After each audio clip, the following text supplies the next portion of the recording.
fact that you know their names I know. means they obviously had an impact on you growing up. It surprised me when we talk about this that I can remember their names. Yeah. It was a very long time ago. As you know, I'm a very old person, as I like to describe myself. Was it uphill both ways? Uphill both ways, probably a lot of the times in the snow. Yeah. That's It's my tough. recollection. Yeah. Those years were tough. It's good you had a crossing guard to get you across the street.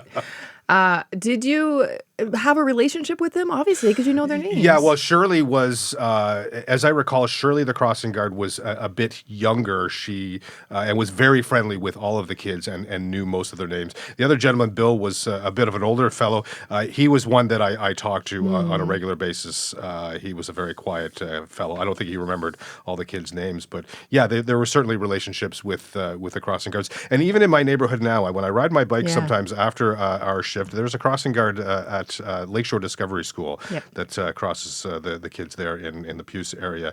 And every time she sees me coming on the path on my bike, she's like, "Oh, do you want to cross the road?" She's there prepared to stop the traffic for me, even though I'm a 55. You very young. Exactly. I'm likely coming from grade 5, the 55-year-old man on his bike. Yeah. It happens. Yeah. So, I mean, I still have relationships with crossing guards in my It's neighborhood. true. Yeah. They're so friendly. Yes. Would you be a crossing guard? You know what? I think you'd it's be a great good at idea. that. I think I would be too. I'm a sort of a gregarious fellow. I think Yeah. I could be good with the kids and the people in the neighborhood.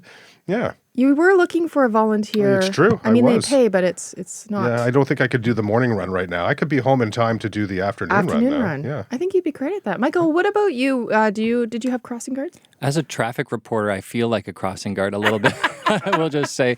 But I didn't have a crossing guard growing up. I did have a bus stop attendant, I will say. Her name was Mrs. Moffat, and she was awesome. The only thing she said was no throwing snowballs, because that was something that we would get up to in the winter. And I did go to high school with both of her kids, Amanda and Adam. So yeah, these relationships, they're there. So what does that person do? They just stand there and make sure that you are looked after while you're waiting for your bus?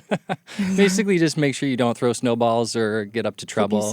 Keep you safe. Keep an eye on you. My bus stop was Queen Victoria School, and then I would go out to Bellwood out in South Windsor, on the bus. So I would wait out front of the school with Mrs. Moffat. No throwing snowballs. Get on the bus. How many snowballs did you throw? Oh, we'd throw a few, obviously. Yeah, I know. You're a little bit of a rule breaker. The time now is 7:40.